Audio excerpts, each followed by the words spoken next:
Michael, we're gonna wait about 2 more minutes, but with you on, we now have a quorum. Okay, sounds good.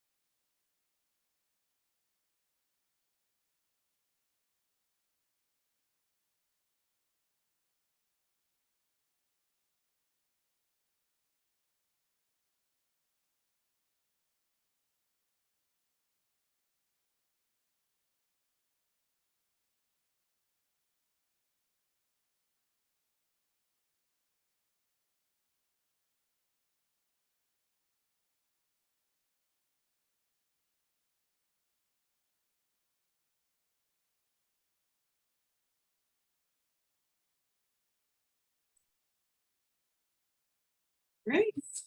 All right, we are here for, excuse me, I was saying that there's something outside that's messing with me today. Oh my gosh, what is today's date? May 9th. The May 9th, I was about to say April because we didn't meet for April. The May 9th HBC, and started off with a review and approval of the March 14th meeting minutes.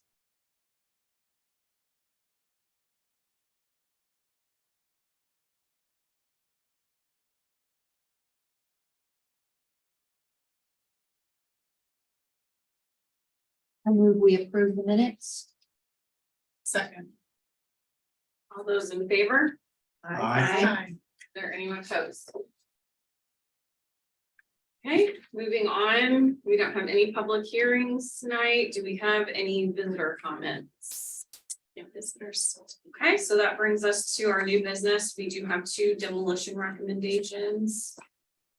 We'll start off on the first one at 21 North Iola Avenue. So my staff report is in the packet. House was built in 1948. We found no records pertaining to the historic property with an inventory sheet or that it was listed on the at-risk property list. It's a 1-story ranch that's 966 square feet. You'll see in the packet the photographs and other documentation. It was purchased specifically to be demolished for a new home. And it was purchased in 2023. The previous owner had owned it since 2011. If there's additional questions about this particular property, staff didn't have any recommendations to hold this any further for any historic reasons.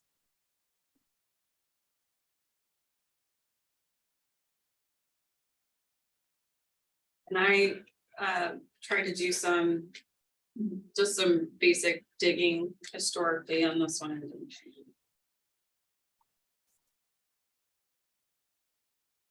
Probably more a lot, so little house. Or great big house.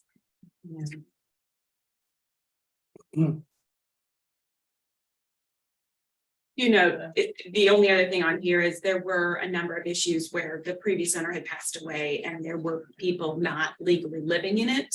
So there were a number of issues with this house over the last couple of years that probably have continued to deteriorate the house itself on the inside. I didn't see any reason, I mean, I didn't do any research, but considering the age and so forth and just looking at it from the exterior, I guess. As much as I don't like losing a little house, I don't see any reason that we can't approve this. I think the feasibility of somebody buying it to live in is very low. So I agree with the demolition. Especially because it does seem to be in some pretty distressed condition. Yeah. It's not special looking. Mhm. No.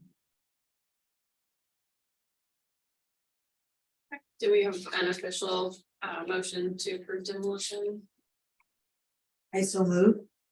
Second. All those in favor? Aye. Aye. Anyone opposed? Okay, the second property for a demolition recommendation is 150 Parsons Avenue.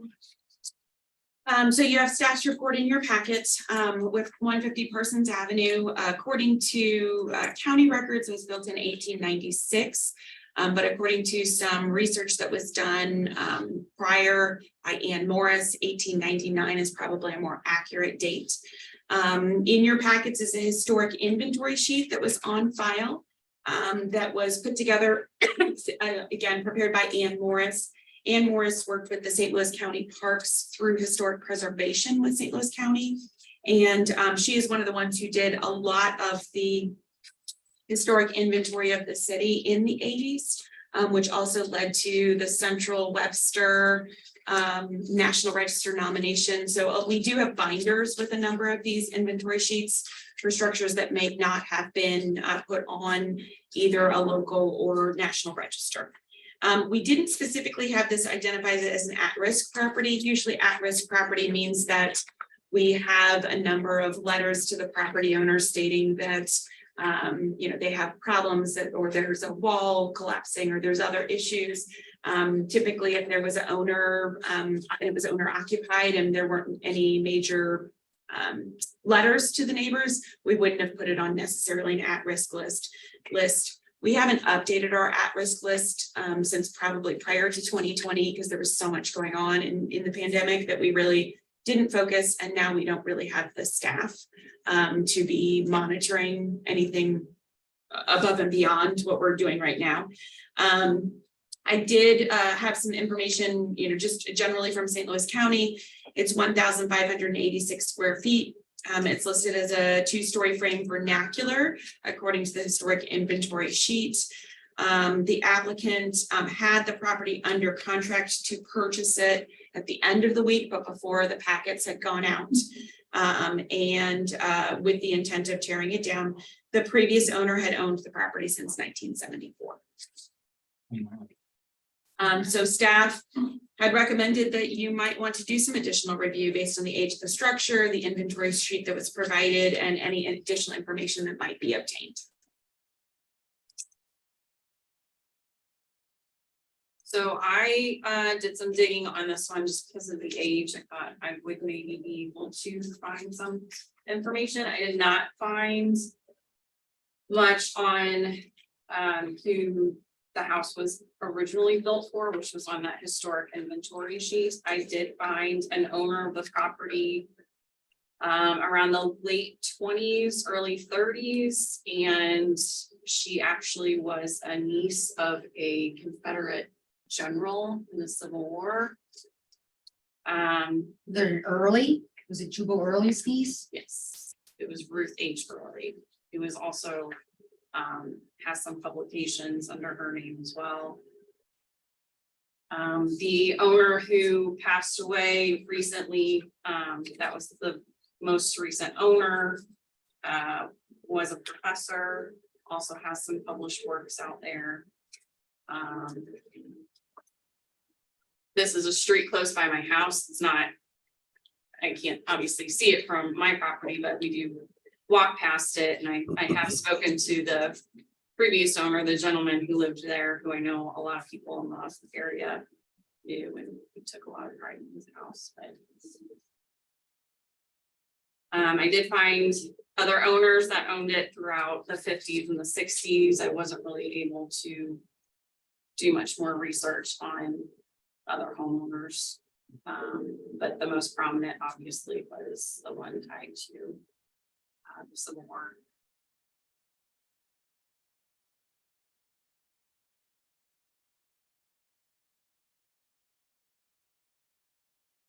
Well, I kind of agree with the staff recommendation. I think we should take some time on this one.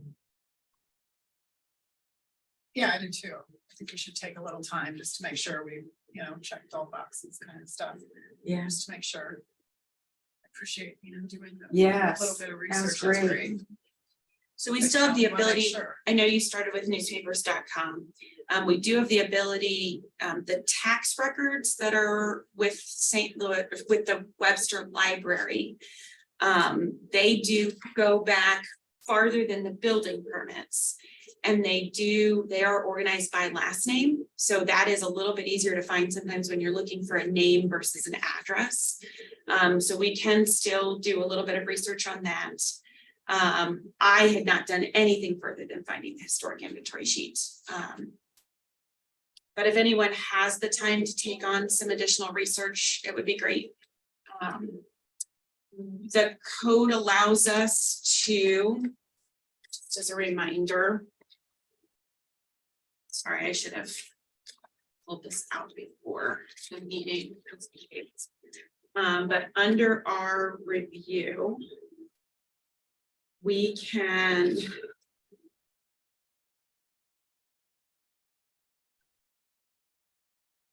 HPC shall review all demolition permit submittals forwarded by staff and by the to the next regularly scheduled meeting, which we did for an initial review determination.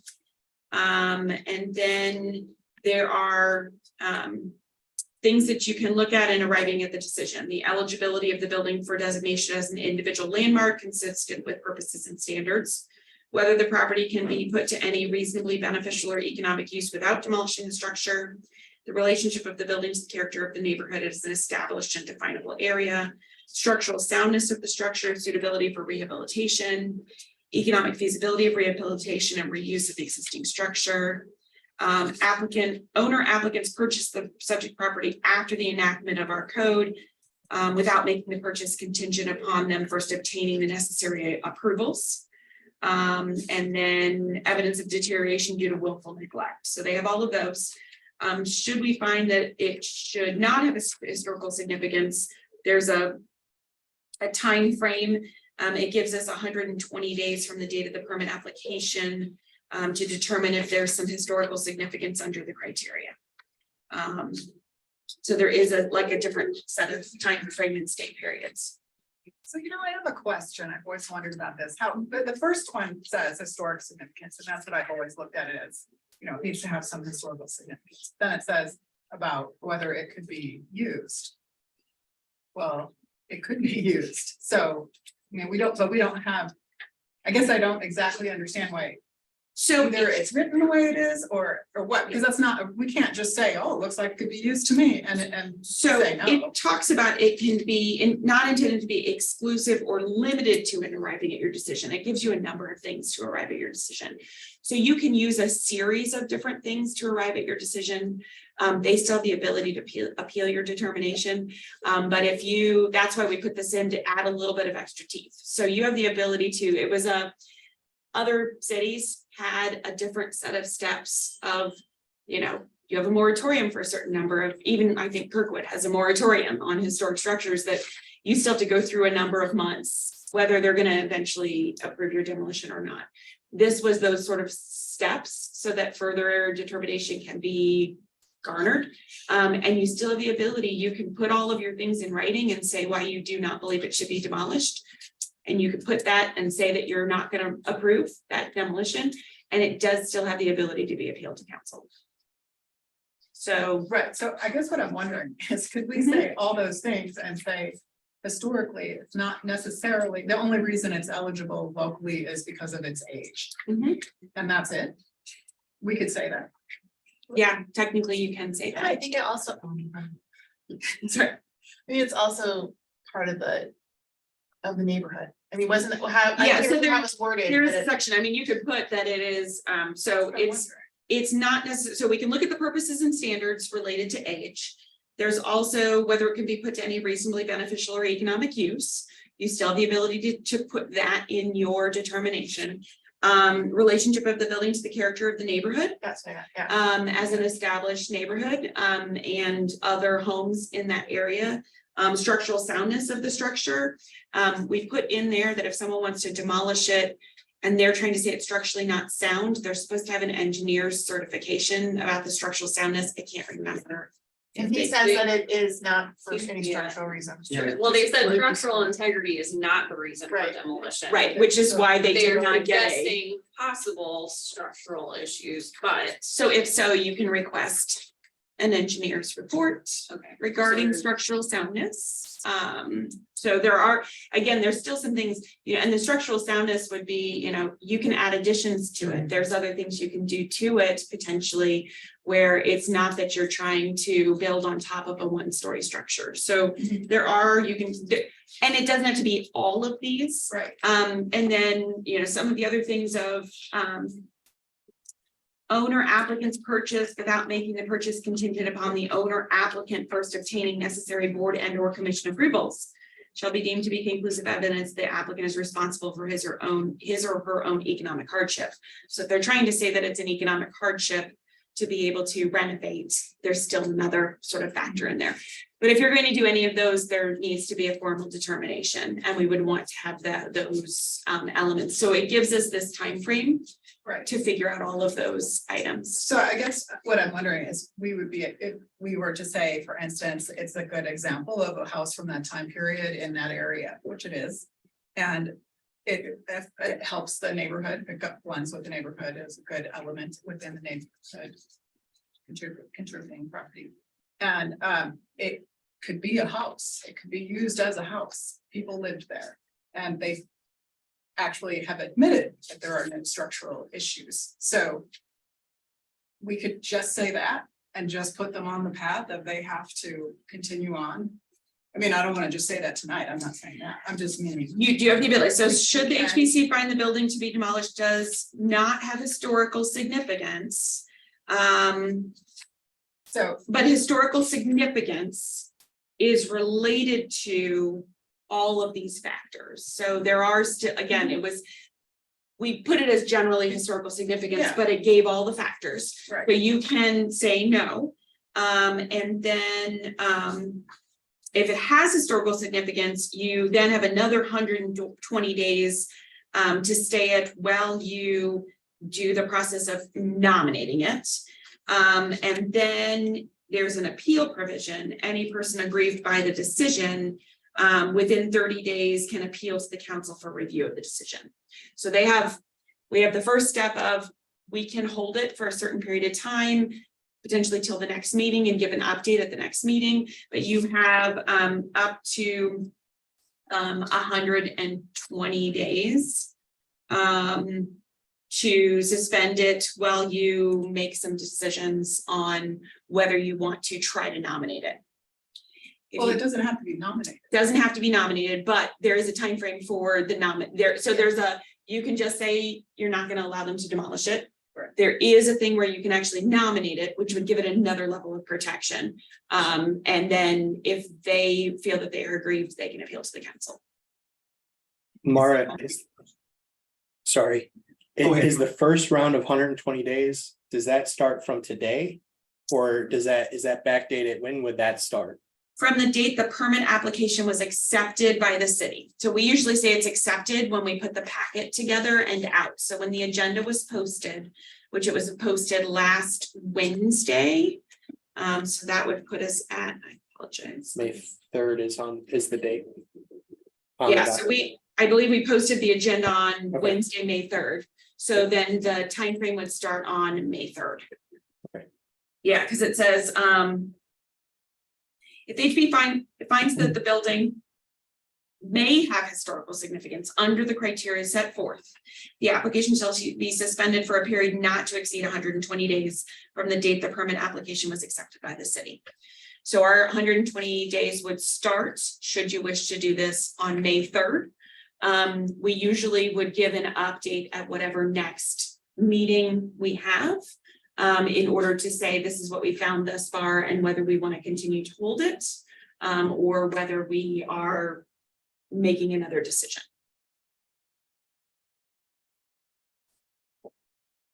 And either way, if we deny demolition, they can go to council with an appeal. If we agree that we would like to put this up for nomination, even after that, they can still appeal. Should the HPC find that the building to be demolished does have historical significance, the 120-day stay period will place the permit for demolition on hold. HPC can take any action during this time it deems necessary to preserve the structure, including as a long list of consulting other groups or organizations, exploring moving the building, salvaging the materials, all these other things. If individual landmark or district designation has not been initiated during the 120-day period, we are supposed to issue a demolition permit, like, and start the process. So if you haven't made a determination and it's still just like, there's a certain point where if you just haven't made a determination, it's, yeah, Time running. yeah, time runs out. Right. Would you say that our reasoning is its age primarily? I think There you all aren't need that to make, many. I think you all need to make a determination based on all the factors. Okay, Yeah, but age can be a primary. it can factor? be one of the factors, correct? So in general, in historic preservation, any building can be, when you have a group of buildings that say there's a limited number of X, Y, and Z, Mhm. you can use that as a reason for it to have significance. So it is a good example of its type from the time period, Yeah. and there's only 4 left. We can always, Yeah. and that is on every single list there is for historic buildings, that's a reason to be able to designate it Yeah. as historic or to say it's historic. So in that sense, it is historic strictly because of its age, because we have a limited number of buildings that are that old. So there's that Mhm. right there. That's why we all even look at it like, oh my, it's from 1899. Oh my, right? That's the first, that's the reason. So, and so then, and that's the reason that that's usually done, because this isn't necessarily an architectural wonder or anything like that. It's just an example of the times. Yeah, There hasn't that's been a kind of where I was going with the age there. I think it makes sense for us to have some time to let them come back with the new owners. They might have some structural problems they don't know about. I don't know, maybe not. I mean, they didn't. Say it. Well, they said, it's sort of like they suspect it. It suggests serious structural issues. Yeah, And I mean, how does They it just work that the new owner is not the corporation? And does that doesn't, That doesn't play into it at all. No, it doesn't. But I did require them to have a sign off from the former owner because they tried, the permit application came in without a sign off from the former owner and they didn't own it yet. So No. we got sign off from the former owner. You have to give permission. If you do not currently own the property, there is a form in our applications that says you gave permission for an owner under contract to apply for something. And initially came in without that paperwork. We did require them to have that paperwork as part of the file. and was that the estate? Did you say he passed away? No, I don't know specifically. It's whoever was able to sign off On behalf. on behalf of that particular And property. they So, did. yes, He we have. passed away last month. Isn't that what you found? in April. Yeah. Yeah. Oh my.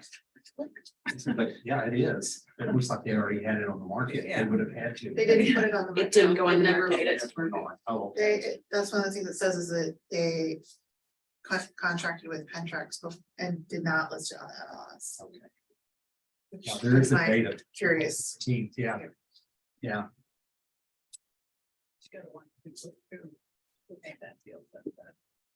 I guess the state would have had to. Unless Laura, that's in his will. Is there any way the information that I have already found, the research that I've already found, is there any way that we can send that out to everybody if we do decide to hold for further research, just so everybody else has kind of what I found in case there's something I missed in that, but kind of. I'm able to send things out. I have to blind copy all of you because you can't talk to each other outside of the meeting itself. But I can send that information out. And then if anyone wants to take on any particular tasks so that you're not overlapping, like if someone wants to go in and look at the stuff at the library or something else like that. If you want any information regarding, I do have our one spreadsheet of age of homes, in case you wanted to have how many we potentially still have That'd be nice to have. over a certain age. And we can put that together. That shows which ones, like address. We would be able to see what's around there. What's similar. Yeah, we do have, we have a spreadsheet that we used when we were doing, I remember where I have my link. We had that one back in 2019. We had a map where we had anything over 100 years old, had a little blue dot. And we had that one interactive map that you can zoom in and see all the ones over 100 years old.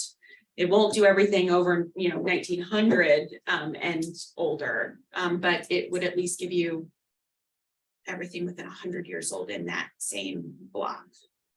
That would be helpful. We do know one across the street prior to our change to the codes was demolished. That was from, I believe, also 1896. Yeah, that was a painful one. Yeah. They came in front of us and there was nothing we could do. Well, if you want to make a motion on holding this for further review, and then discuss anyone who wants to take on particular tasks so that we can address that. And then I can either send out the initial that you found so that whoever else is starting to look for other things has that base information. And then depending on what is found, it would all be put into next meeting's packet. They purchased this house for $325 in the lot. Is the lot worth $325 possibly or close to it? That's not a determination I can make.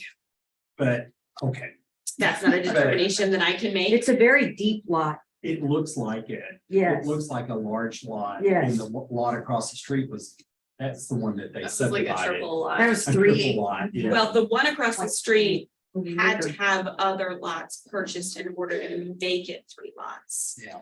I think I've already looked at this one and this one is not able to be made into 2 lots. It's a single lot. Okay, But I can do further.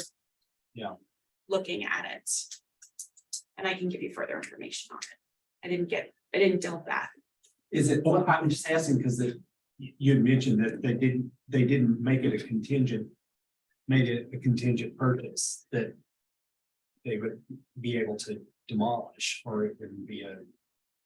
What- They what's closed on the contingency? property on the 5th. So you're thinking, well, if they don't get it, then their options are to remodel it or sell it again. Right, They which put they them- could do. Yeah, Yeah. they put themselves at risk by Yeah. doing that in that order.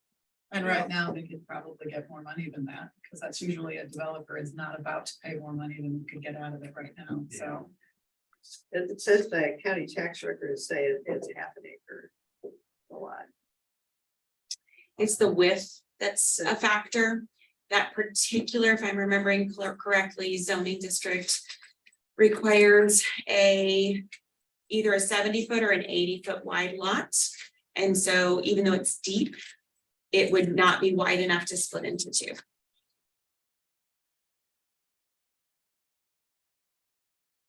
It usually has the basic dimensions in the county record on the first page. Let's see. No, it didn't bother to put the dimensions.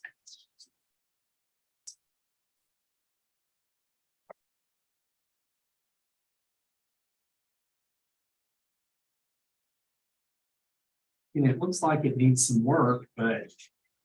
I mean, it doesn't look like it's a tear down necessarily, It looks like it does need work. Yes, it does. It Yeah, does look like it needs work, yeah. and it's not, right, it's not. It needs a little care Yeah, and so forth, but But like we said, with given the age of the structure, the fact that it wasn't purchased with the intent to demolish because of structural integrity. the lot, basically the lot was purchased in this case. And like you're saying, that's what you're doing, right? The lot was purchased. With they can make enough money to cover the demolition, and so some person could, It did mention Purchase it. asbestos, didn't it? but it hasn't Yeah, this is specified, Siding. Oh, the siding. Oh, right? What was the Confederate name? Jubal It, Early. So the woman that lived at 150 Parsons was Ruth H. Early. And I had found that she had originally lived at 115 North Rock Hill Road, and I'm not sure when she moved to 150 Parsons, but she did pass away while she lived at 150 Parsons. And she was the niece of Jubal Early.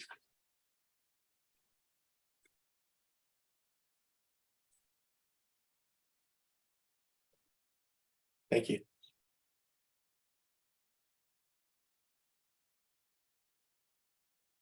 Well, in the house on Rock Hill Road has been has a plaque in front of it and everything, so.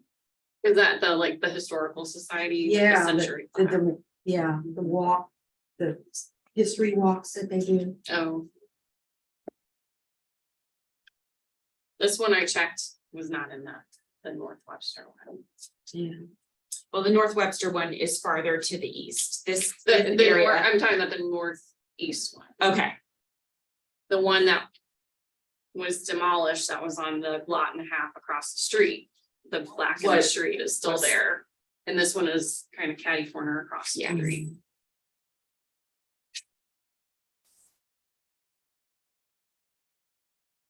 Well, I move that we hold the request for additional review based on the age. And the structure. Second. All those in favor? Aye. Is there anyone opposed?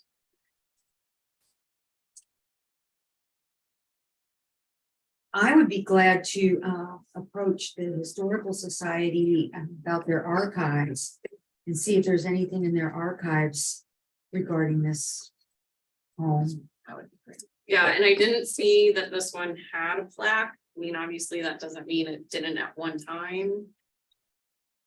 And I know when Jane was here, she said they have a list. a list. In fact, they've sent me the list, so I'd be able Okay. to check the list. And see if it's on the list. I didn't do that only because it's not. The plaque. Doesn't have necessarily any teeth to it. It's Right. just that someone has done some research to prove that it's 100 years old. Mhm. So And if it would have the original person that it was built for.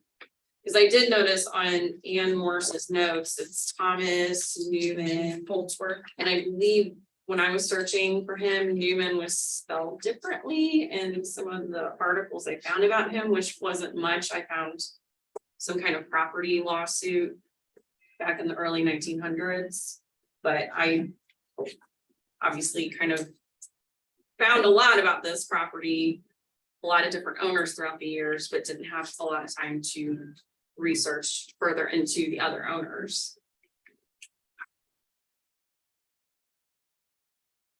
And also, I guess, like I said, the Ruth Early, she was a published author. I think there are a couple Ruth Earlys that are from the same family, from other siblings and their kids, they were named that. So I found information about different ones that's not her, but I believe there was something about how she did write something. I don't know if it was written at the time that she lived there or what, so I feel like that's something that's worth kind of looking into more as well. Okay, so what other tasks could there be that we could divide or do, make sure we're not not doing the same thing? Or potentially the library one, looking at, so there's the permits, but there's also the tax records. Because it looks like that's how Anne might have found for the tax records who the names were.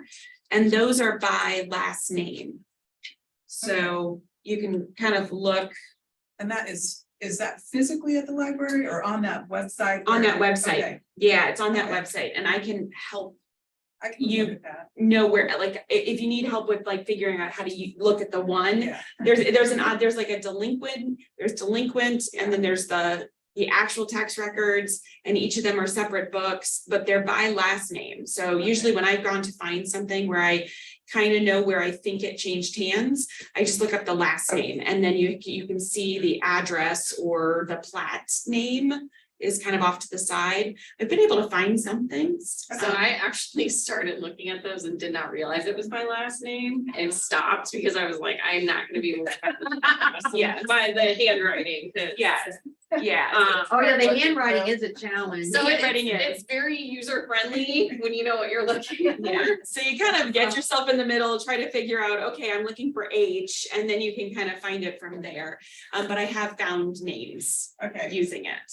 Yeah, all right. yes, okay, so if you can take care of library. Tax records, I will get you all the 100-year map of houses 100 years or older. And I should also be able to get an approximate list of anything that would be from before 1900. That's still Yes. standing. That's particularly interesting to me because I think there's some significance for it being from the 1800s. Mhm. The end of it, but still it has an 1800. So if we would want to move forward with designating this, is that something that we could decide at the next meeting? Is that something? You can decide at whatever point. If at the next meeting, based on what you have, you can make a determination. There's a lot you can, I'd say, let's pull stuff together, see what we have, put it all in a packet for next meeting, and then you guys can make a determination. Take a vote on whatever direction you wish to take and whether you need more time and. Okay. All right, I've got tasks. I will make sure tomorrow to get what you've already found sent out so that you all have what information she's that Anne has found already.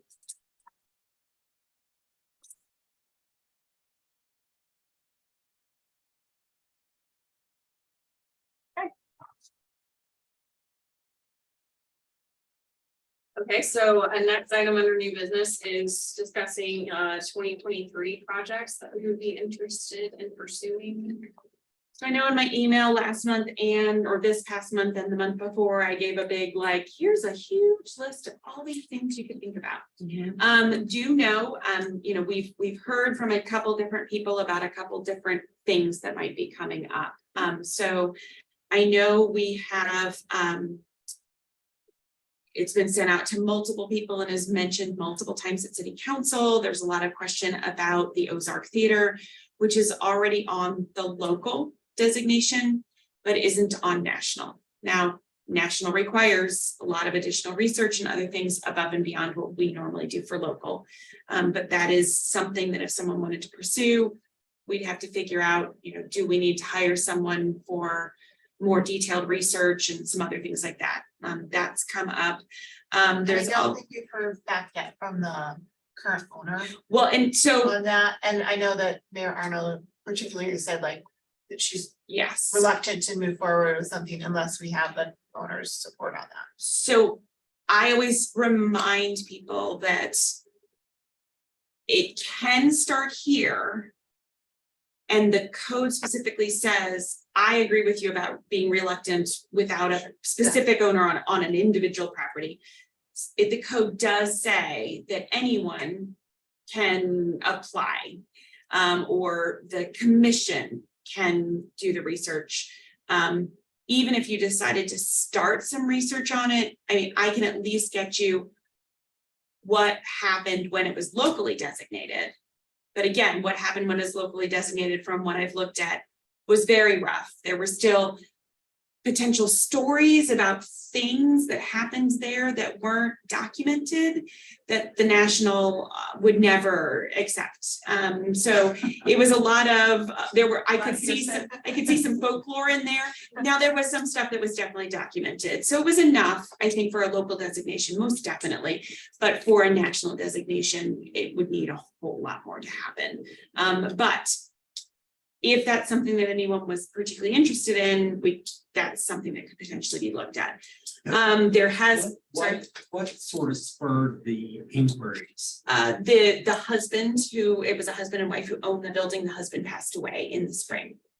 And He was so, living out of state. well, he was living here, but due to his illness, he was spending part of the year in a different climate. So he was kind of going back and forth between the two. He had been for a number of years, going back and forth, but they do have a home here and they were living here.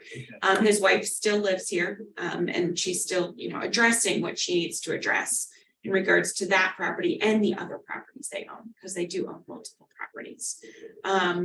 The person who is pursuing and has been actively going to the council and going to the state historic offices and going to staff and going to council members and going to other people is Mr. Golterman, who is the person who was very active in the pursuit of trying to save the Kiel Opera House. So that's usually how people know of him from past things, but he does not have an ownership in that particular piece of property. So when we say the new owner, it's not really new. No. No. It's Yeah, just, the it's current. just the, yeah. Everyone keeps asking me about the new owner, Yeah, and I it's keep, interesting here. and I keep thought saying to someone them, bought it. no, there is no new owner, and I keep trying to explain to people when they call me and ask me for contact information for the new owner, I'm like, there is no new owner. It just kind of changed in. It changed in their circumstances. circumstances. It was under an LLC. And that LLC had the contact information of the husband.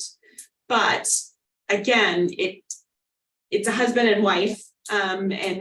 So anyway, there's confusion sometimes because the LLC just had the husband's name as the point of contact through the state of Missouri.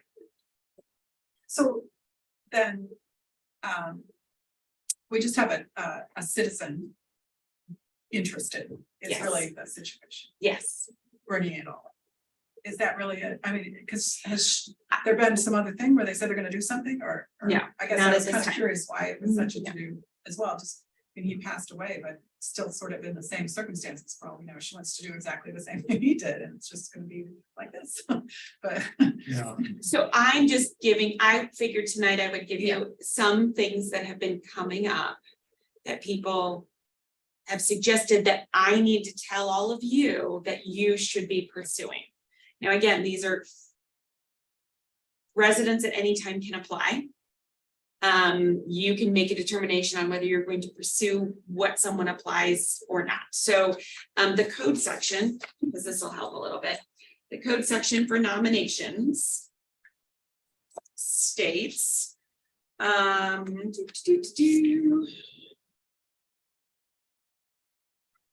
nominations shall be made to the HPC on a form prepared by it.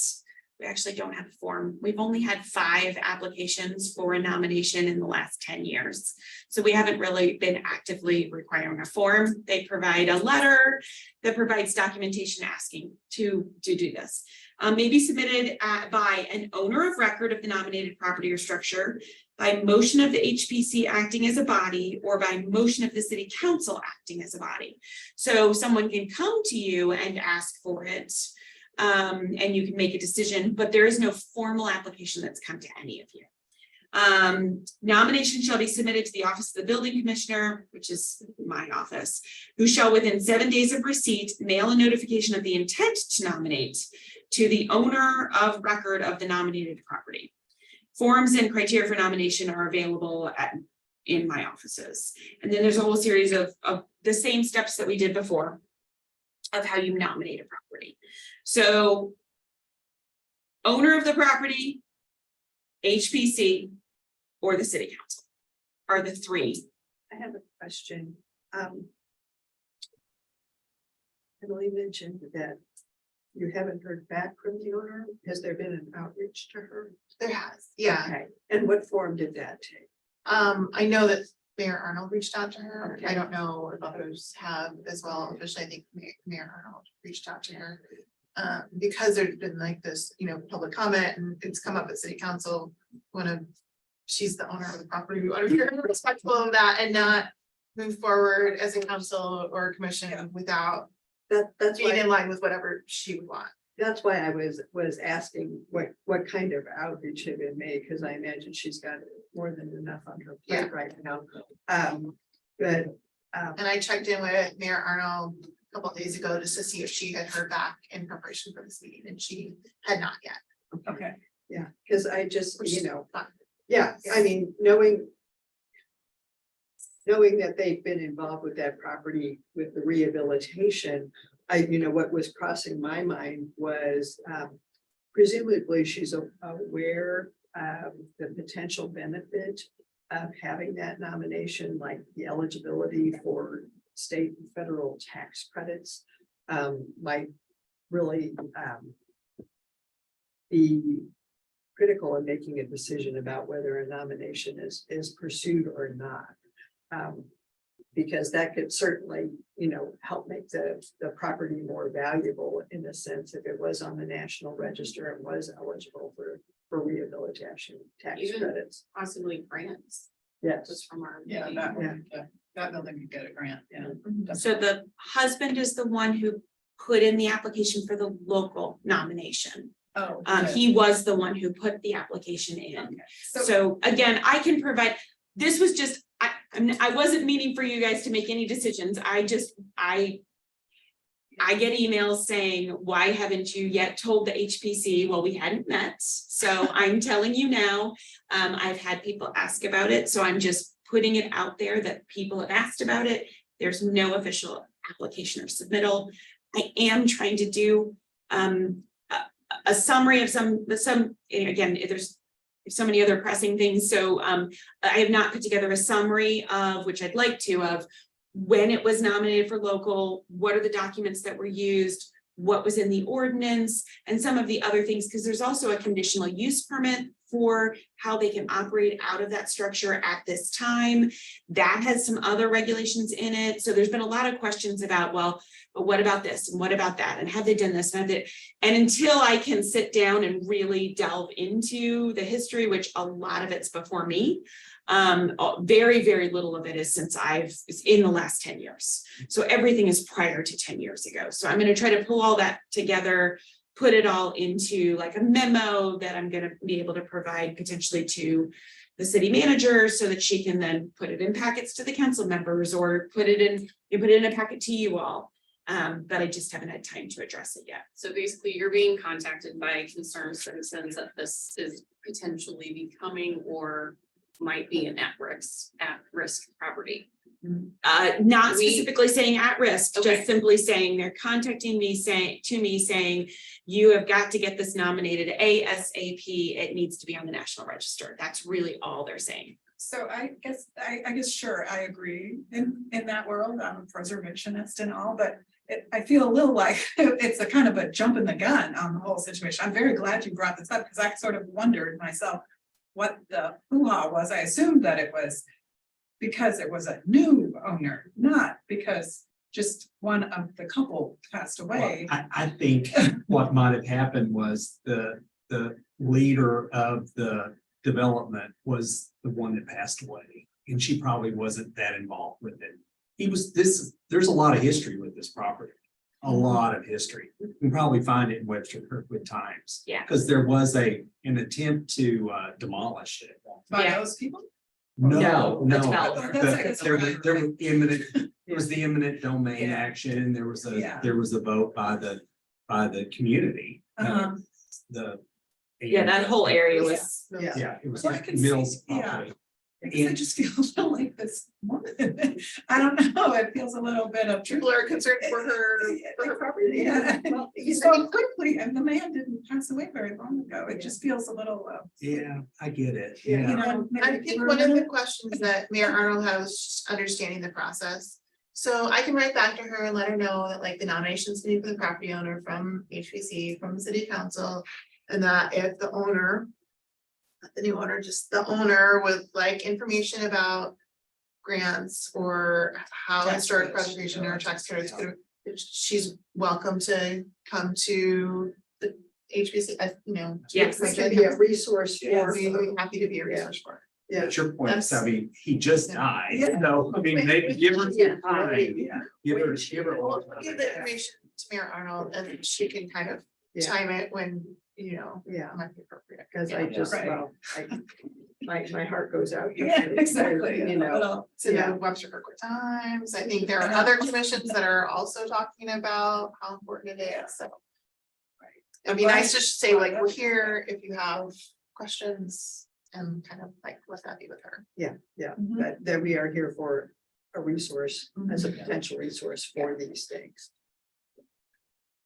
So that was one. We've also had another request for someone asking about expanding the Central Webster Historic District.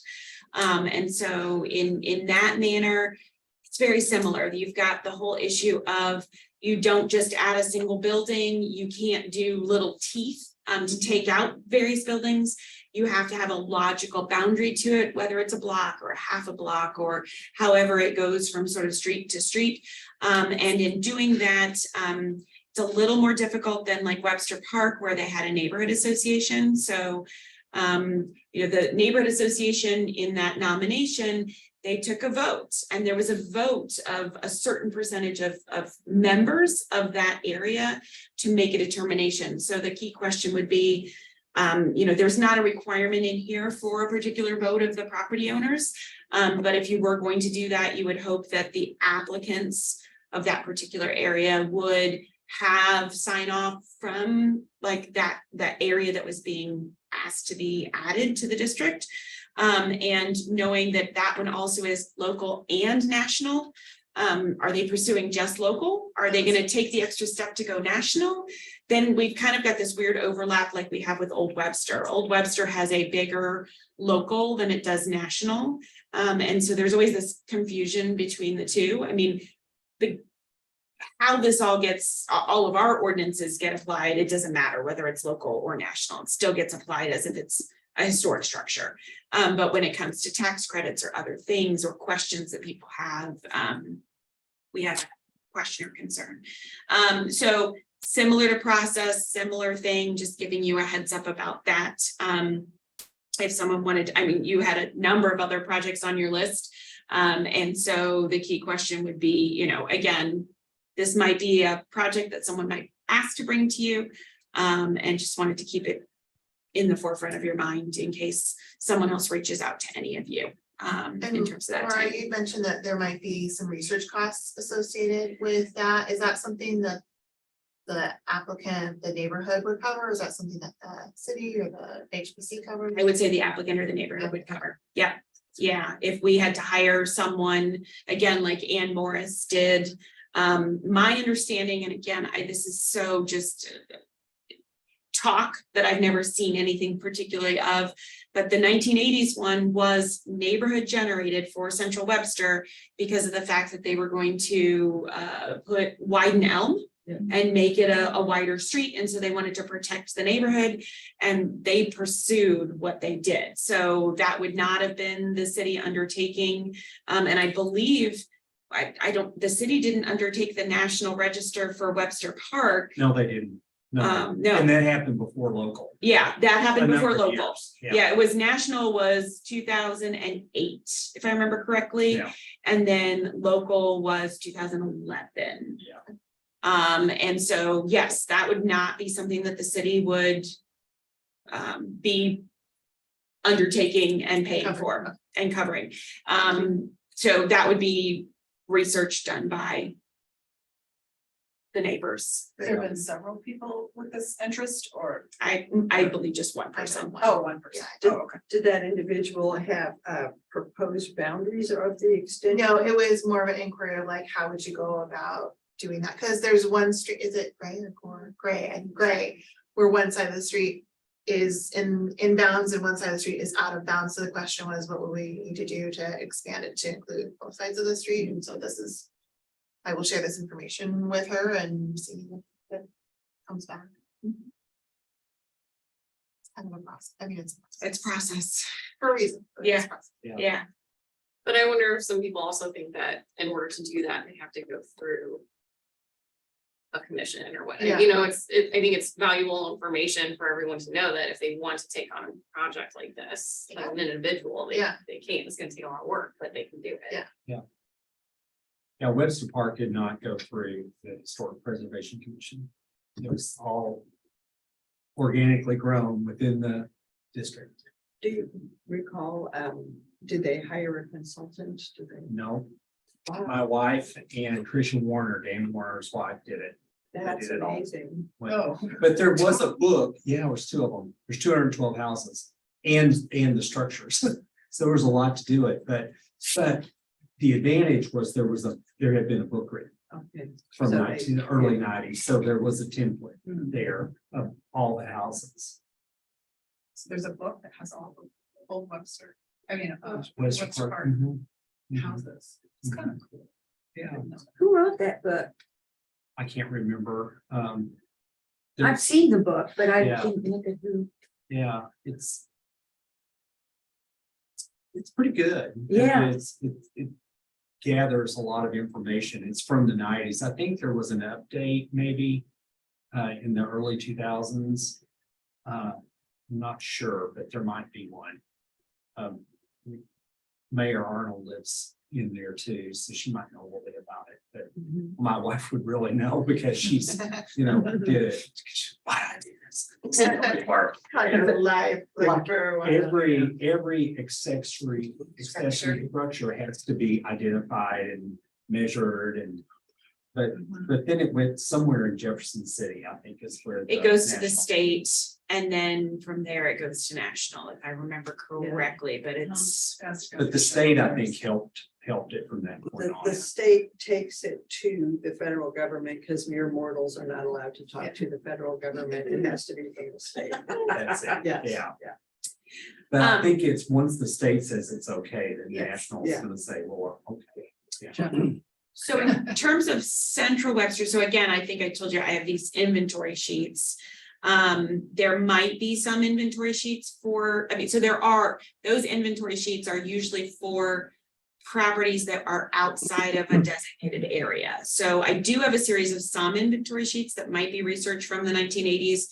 I've not looked to see what ones or where or anything like that, but there are some in there. So if someone did want to pursue it, we would be able to provide them with at least, hey, you can look in this book. There might be some inventory street sheets of a couple of the houses that are in the area that you would like to expand to. So it's residential, it's not just commercial. It's residential. Okay. All of Central Webster is a residential. What are the boundaries of it right now? I can show you.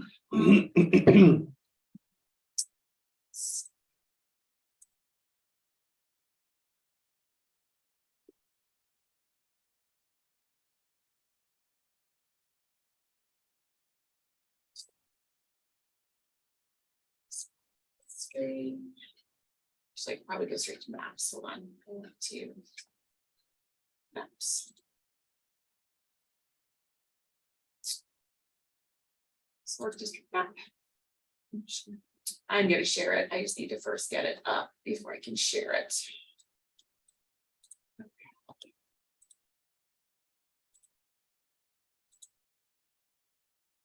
So it's this light brown here. So you've got plants for that kind of set of couple blocks here, East Swan, Maple, Jackson, Gray, and then it kind of jogs through the block to avoid the commercial properties. Okay. So it's just residential. The commercial properties are located in the Old Webster Historic District, which butts up against it.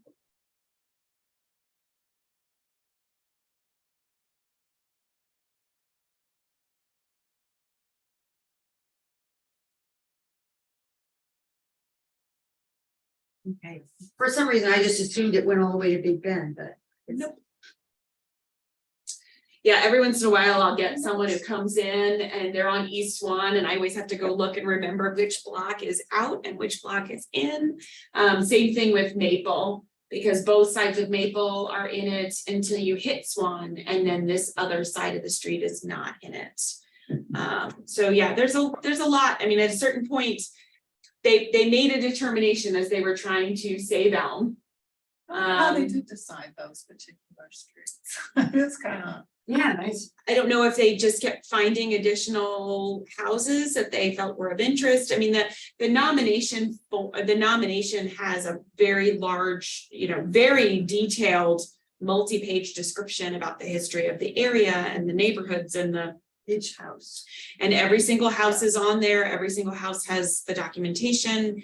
There's a determination on whether any accessory structures are contributing or not contributing, I believe. It's it's 152 pages. It has photos, but not of every house. What are the 3 brown squares over to the right, like by Big Bend and Lock? Webster U Eden Seminary. Oh, okay. Yep, so there's the, not all of Eden Seminary's campus is in the National Register District. And then just a couple buildings, the main structure at Webster U, and then some of the older structures, Caddy Corner and Big Bend.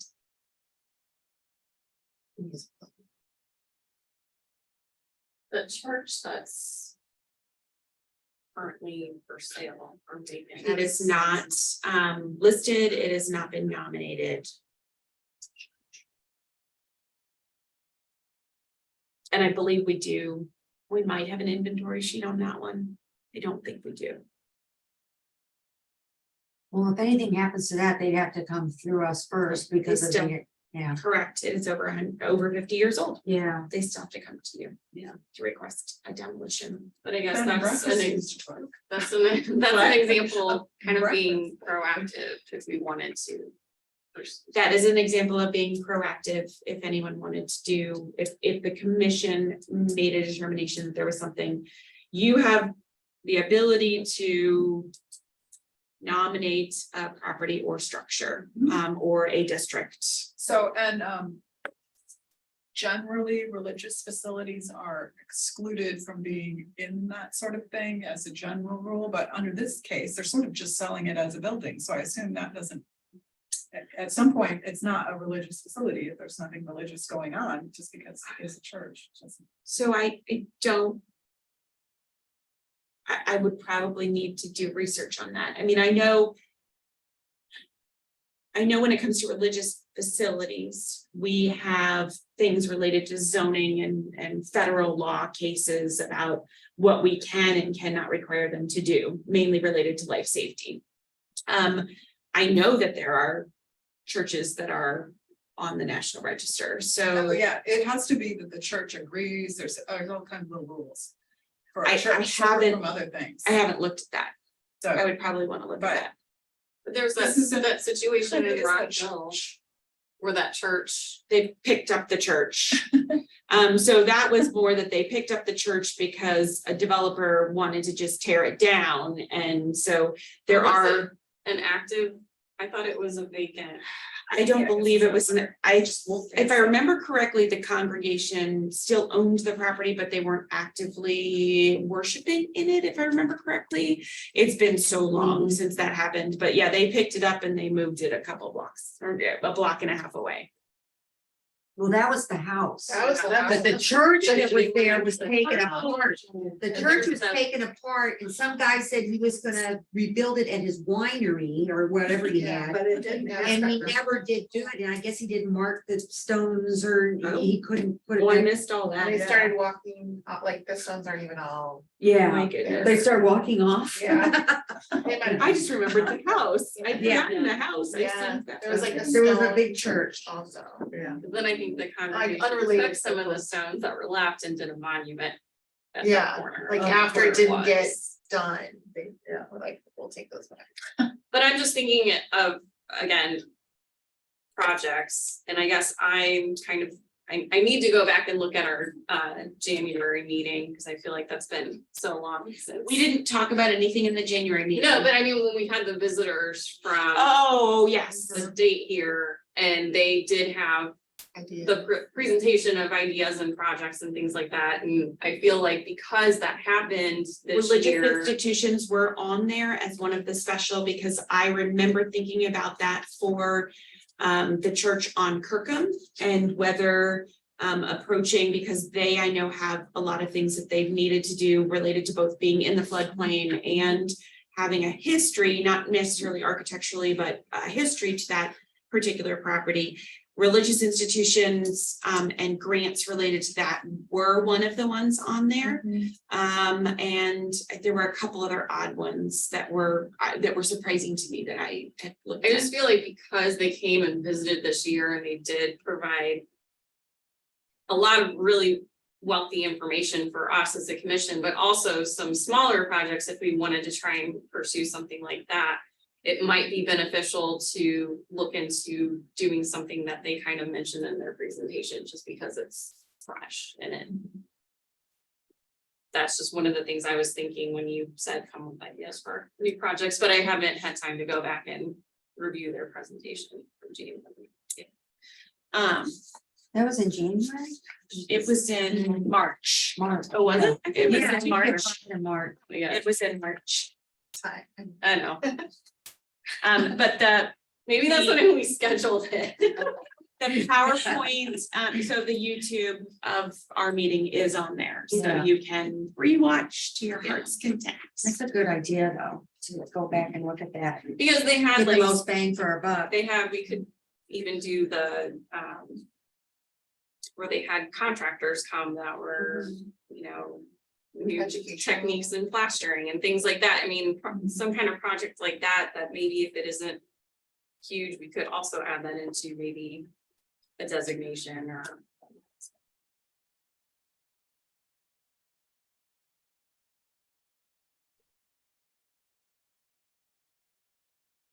Any other ideas? I have the list here that you sent out on email. The overall preservation plan for the city, historic survey, Joy Built Homes. Other nomination for a district or structure, which we've kind of talked about. Educational documents and grants. We really haven't talked about the Joyville homes since the Lestron home project is Yeah. completed. And I'm assuming the way that that turned out, the Joyville home would possibly be along the same lines where there could be properties that would not want to be included in the designation. So we not necessarily, if I remember correctly, talked about a designation, we talked about a walk for that one. Okay. We weren't trying to designate, because that's too, you need to designate it as a district. You can't be like, I'm gonna designate, you don't do it that way. So that's why we had never said that we were gonna ever do that as a designation. So it was not going the way of the Lustrons. The Lustrons were a little bit different because it was an architectural type within the community. So from that standpoint, we were just discussing a potential walk, whether it was a digital walk, whether it was and then you'd still need to do not just, I mean, each house, even though it's all Joy built, would still have needed individual research on them. Because you would want to have a little bit more than just, oh, it was built by the same. Here it is. There's another one. There's another one. Let's come over here. Here's another one. So a lot of those Joy Built homes, I mean, there's a lot of them all over Webster, but some are in historic districts, aren't they? Yeah, Yes, so- correct. You are Oh, correct. aren't there some in the park? Yeah. There's some in the Yeah. park, there's some. Yeah. Oh, yeah. Well, that makes sense. I don't think they all are. No. I don't think they all. No, there's a grouping, but they are all, actually, there's quite a few just sort of in this general area here. And some, I think, in Central Webster, and then a couple over here. But yeah, there's a document that we had access to that had like the different addresses that had been researched, and then the permits had been found for them. And so there was some like backup information. So that one was supposed to be more of a walk. So not even close to the process for And maybe Left even Eye. like a virtual walk, because that would be a very. It would be, Mhm. yes, yes, yes. And it would be more like a virtual, you don't go in a particular order, but here is all, if you're interested in this particular bit of history in Webster, here's a map, and you could go to them, and we do have the ability that we don't have a GIS person anymore that would be able to do the thing that we'd started looking into, which is it's the app where we can tie it into the GIS map, and you can click on it and you can get pictures and some other data and stuff. I can't do that myself, and we currently don't have a GIS person. You need a grant for that, grant to contract that out. So right now, there wasn't anything in this, I mean, No, yeah, yeah, so I did not put anything in Yeah. for this budget year, so we'd be looking at 2024 into 25. So if that was something you wanted to pursue, that might be a not this year, next project, that would be potentially, I mean, I say that we could do all the research and then would have to do that next step. It's a lot of We work. need all the information Yeah. first. there's the volume. Yeah, the volume alone is.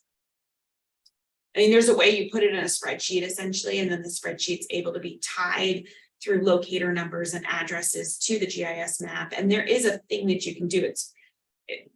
Once you have someone that you can work with, it's pretty easy to upload once you have all the data in the spreadsheet.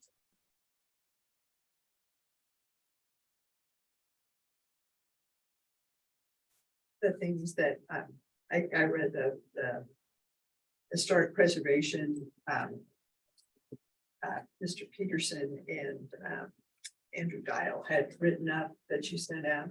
And one of the things they mentioned and emphasized in the report was an overall preservation plan for the city.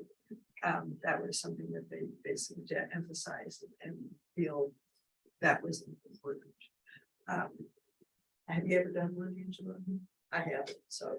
Not, well, I guess I've done it in combination with a master plan, basically, but for, well, college campus, or I mean, a school campus and, military base, which isn't so different, but it is, I mean, it's the same idea, but it is a little different, but, a lot of work. That's what- When I was thinking about a preservation plan for the whole city, I'm like, I don't know where one would start with that. So we Yeah. currently, so just so you know, we currently have in the draft budget before the city council. Funding for a comprehensive plan. That would include public meetings.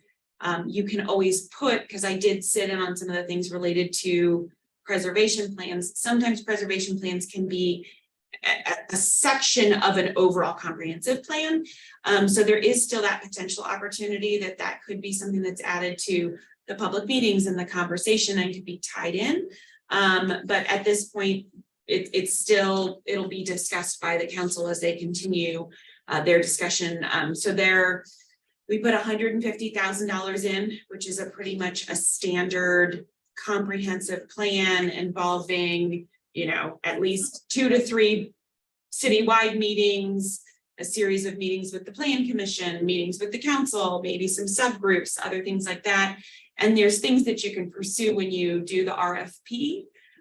So ask for the proposal to include things like sustainability and Historic preservation. historic preservation and diversity and DEI, and there's other things you can put into your request so that those things are covered.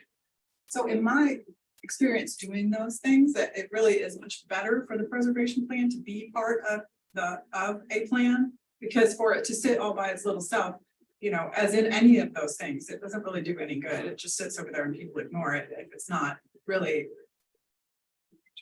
it has to be coordinated together. It has to be part of an overall plan rather than its own thing, pie in the sky type of feel. So, We'll having it know by be- July 1, I mean, like before July 1, the budget will be approved in June and it goes into effect July 1. So we'll know in the next couple months if that was kept in the budget. I think it would be good, even if it could get in there as just something that's maybe, because it could go from big to small of what is in there for the preservation plan.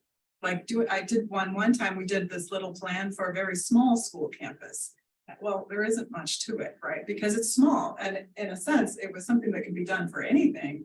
What we said about preserving things, it was just a matter of, they didn't have very many buildings, so it didn't make that much difference, whereas you could say the same thing about a whole huge group of buildings. It's just usually when you get a huge group, you have a big long list of this and that and do this and don't, whatever, but you don't have to, so if the budget would allow for just even anything, that would be really rather nice, just, the notion of historic preservation. And just to make sure that that actually gets thought of and included, because it's something that's underway and there's money for it, which, There might be money for it. maybe money for it. Not approved that budget. That budget is not Potential approved, and we will not know until. Potential money that's Yeah. much closer than any other potential. So that would be an item that you can still consider, and if it should be in the final budget.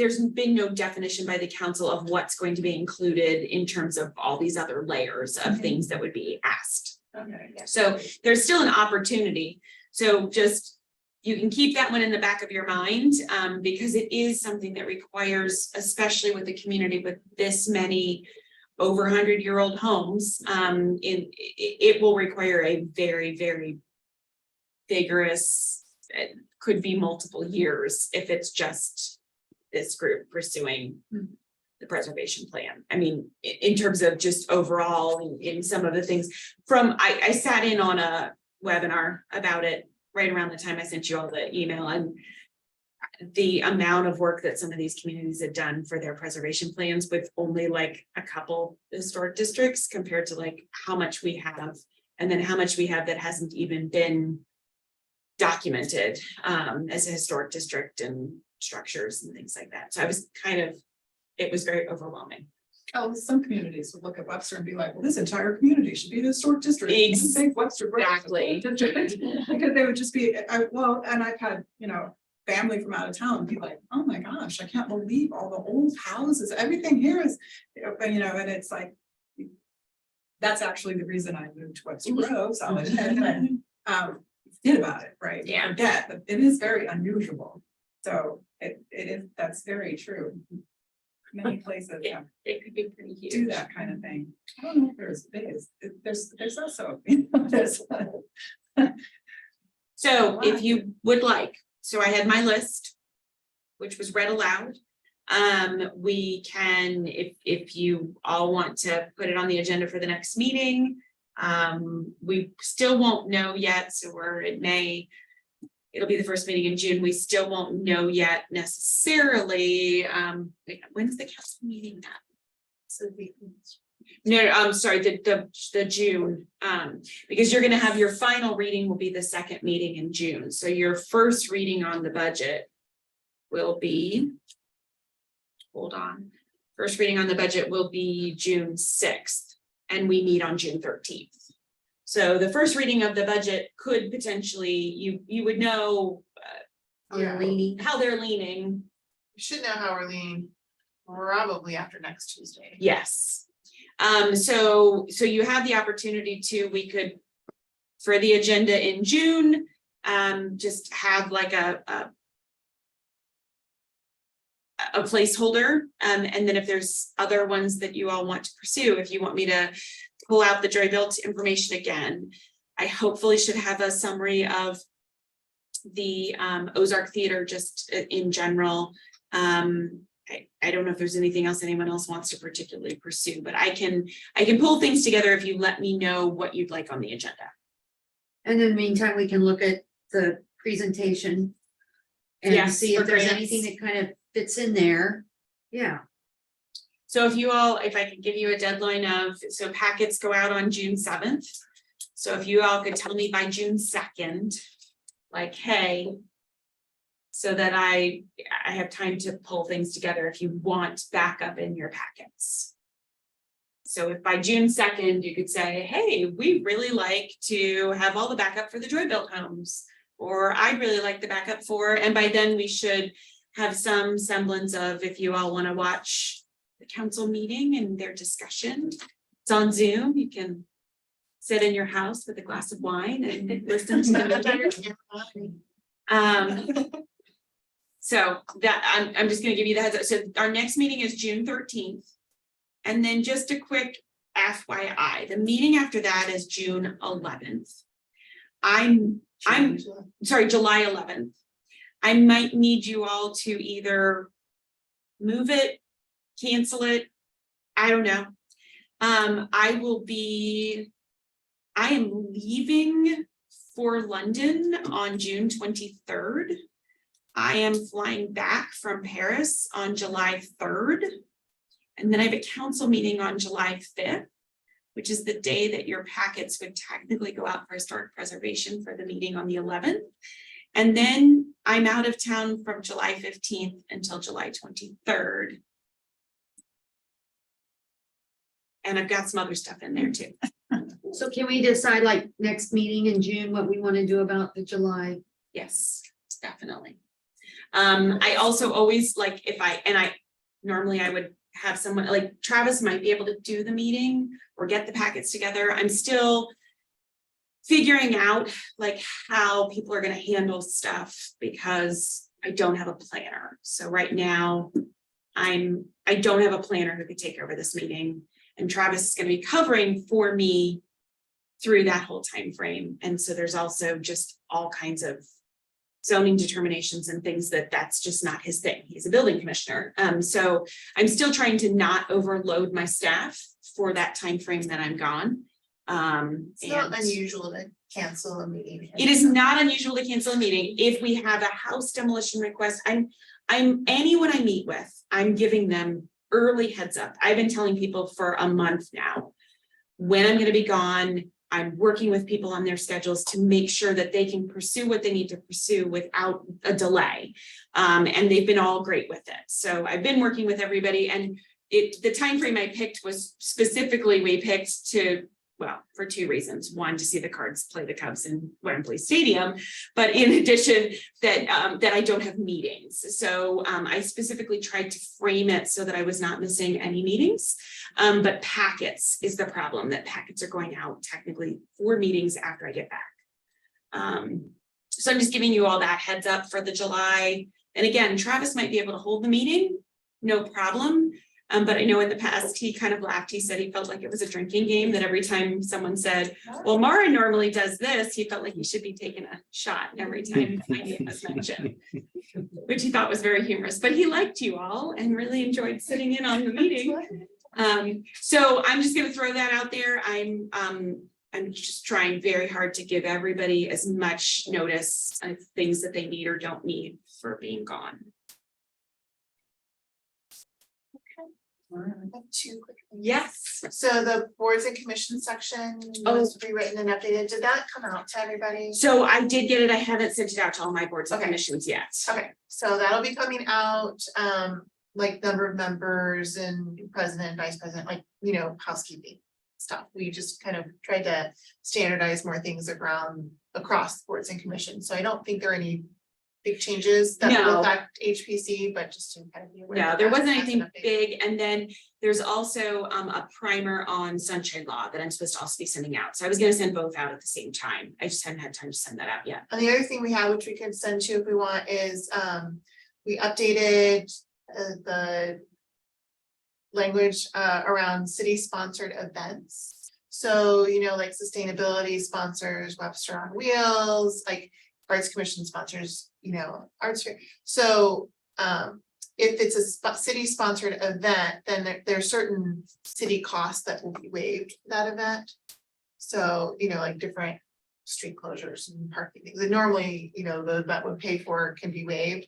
So each board and commission can officially sponsor 2 events per year. I don't know that HPC has any planned, but just so you are aware, like you can sponsor up to 2 a year, and then those things will be waived, and they're outlined. And I can forward you what Katie sent me, Mara, on that has like the table of like what's included and what's not. But as we're thinking about maybe education, education wouldn't be that big, but if you had something where you're like, we need to close a street for a big historic something.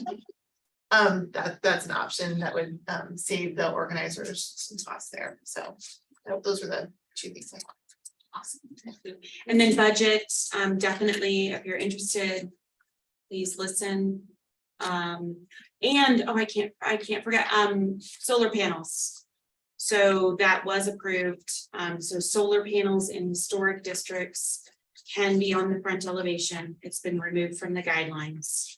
And solar panels, if they're in a sort of standard logical pattern, I had better language that I can't. Yeah, the remember right language was now. really good, but I can't. I Pleasing. I stole DC's most recent update for their solar panels for their historic districts. I stole their language. And so that did get passed. I just have a quick question.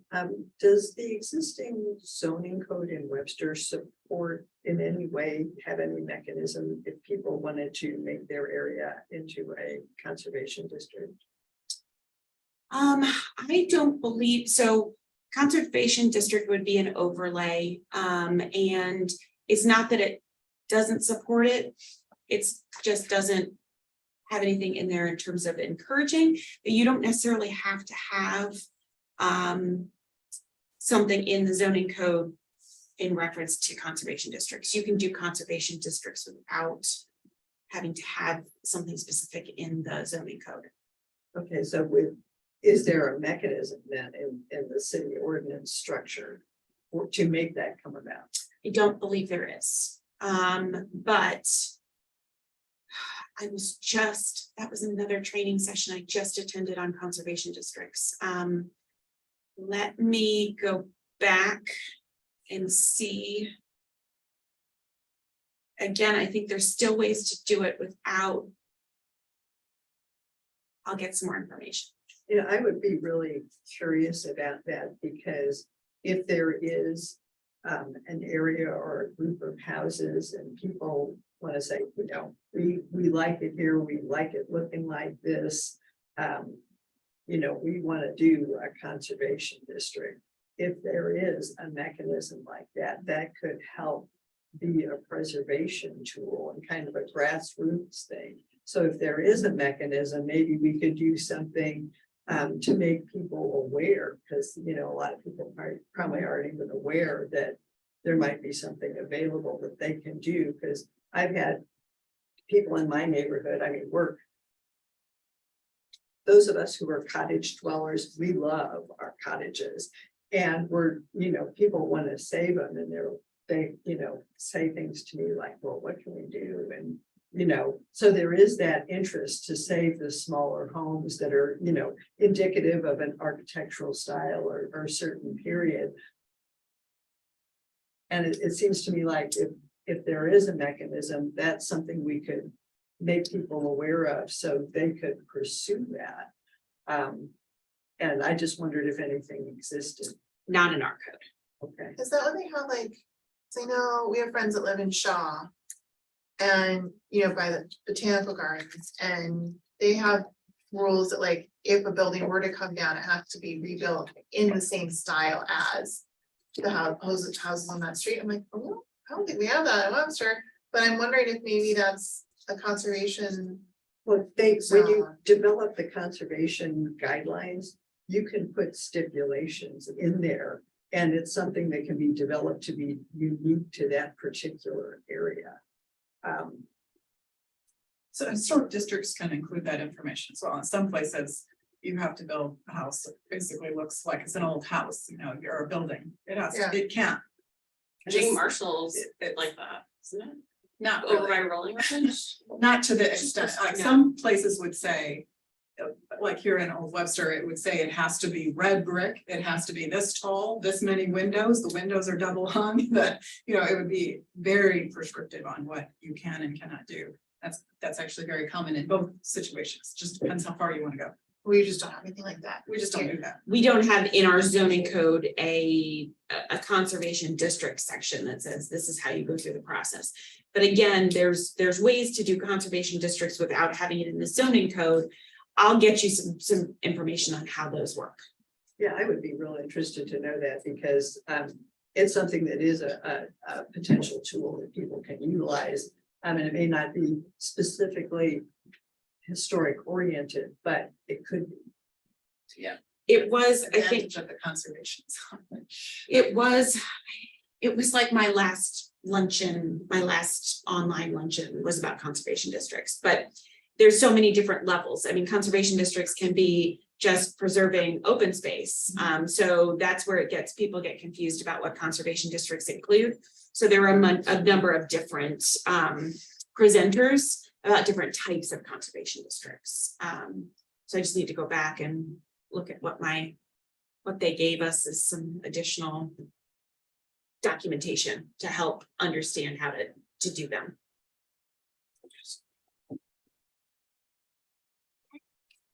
Before we end. Earlier under demolition, the new business, were you gonna see if you had a list of the Century Plaque houses? Yeah. Or do you want me to reach out? to- Oh, no, I've got a list. Okay. They sent me a list. I still might reach out to the Historical Society. So Sue I can had do said. that. she Oh, was you gonna did? do that. Okay. Yeah, I'm a Yeah. volunteer there, so I Okay. can ask them. And see- Okay, great. What, are you curious if it's been updated since her list or? They only just sent it to me like in the last year Oh, or so. okay. Like, it's really not they were trying to overlap. Like I merged one of my lists with one of their lists so that we were trying to do that when we had our layering of all the over 100-year-old houses, they wanted that. And then we were trying to see if we could put additional dots for which ones were already century homes. So we were trying to do that layering with the GIS, and that was all before, like, we no longer had a GIS person. And so I feel like it was just in the last, couple years, if that. And I don't think they've had a huge number that have been added to the list since then. There's some gaps in the records because we have a century home and it's not in there. We have plaque and everything, like, yeah, where is it, Yeah. So there was some record keeping issues, I think, that might be. I was gonna talk to the archives people at the Historical Society specifically about the early house. Okay, next meeting is June 13th. Do we have a motion to adjourn? So moved. A second. All those in favor? Aye. Anyone opposed? So I guess we still need a quorum